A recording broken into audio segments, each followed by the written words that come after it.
Always having fun with Chef Lindsay in the kitchen. We missed you during the holidays. I know you were very, very busy. I was. That whole gingerbread thing gets in the way every year. Yeah, well, and now it's Valentine's time, so I'm sure you're a little busy for that as well. It is. I love it. I love the colors. I love everything about it. You know, and any holiday that we get to make something different, fun, and festive, I'm all over. There you go. So today we're making cake pops, which, you know, you've seen them everywhere. They seem so cutesy, but they're really easy to make. And I wanted to make it a little bit more approachable for everyone at home who's just like, oh, I can't do that. You can. It's really, really easy. I tell you, there is nothing better and more loving, I think, than making a gift and giving that of yourself. Absolutely. Right? And I am so terrible about saying I'm going to do that, and then the day before realizing I don't have time. Yeah, me too. Yeah, I mean, I can admit it. I have a lot of faults. So cake pops are great. I take all the little scraps of any flavor of cake. I've got chocolate cake here. It can be vanilla. It can be marble. It can be chocolate and vanilla. And what I do when I make a cake at home and you trim the top is I save those little bits and pieces in my freezer. So when my kids need a quick something to take to school, I just go freezer diving. It's like, oh, look. It's like magic. Absolutely. Got it for everyone. Like magically happens. And this is just a little dark chocolate ganache. It's heavy cream and dark chocolate. You can use icing from a can too if you want, but this is easy to make and it's fudge. So chocolate.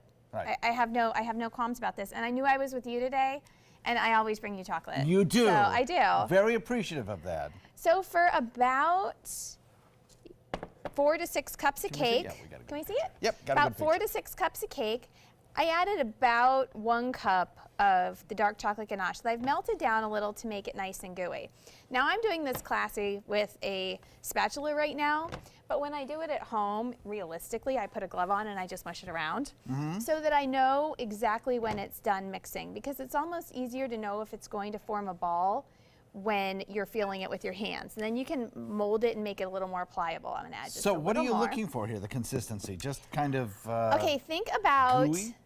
Think about Play-Doh. Yes. You want it thick enough to hold up. You don't want it so squishy that it's going to fall apart right away. Got it. See this, it's starting to come together, and I'm gonna make a nice ball out of that.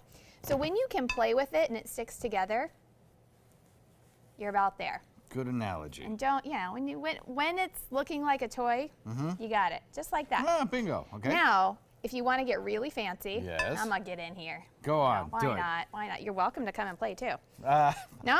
No, I've got to go back there and use my clicker for the weather. That sounds like excuses to me, but that's okay. We'll let you get away with it. You can pat it into a nice little pile here and take a cutter and cut it into shapes.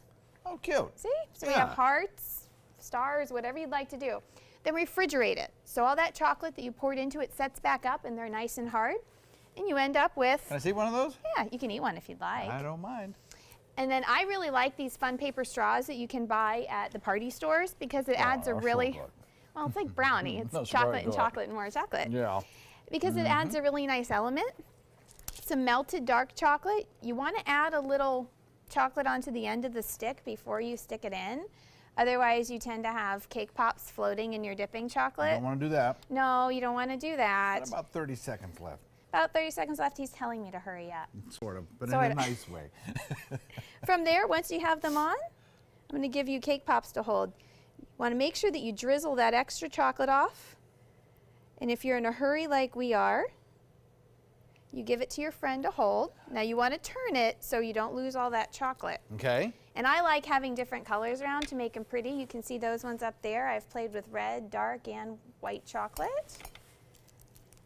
You can just stripe it. My little bag's not going to work. So we're going to do this the old-fashioned way. Okay. Oh, now that is really cool. That looks really sharp. And give it some sprinkles. And look, now we have a few that you've already been able to finish up in the pot over there. If you can bring a few of those out and show when folks. you see the hearts. Absolutely cute. And a Neat gift from patterns. the heart. That's right. It's a lovely thing. Thanks. It's good to see you. saved the day for a lot of people out there, I'm sure. A recipe for this is on our website, mysuncoast.com, and I can tell you right now, they are tasty. Chef Lindsay from the Ritz. Thank you so very much. Me. Happy Valentine's Day. Happy Valentine's Day. And cheers. Cheers to you.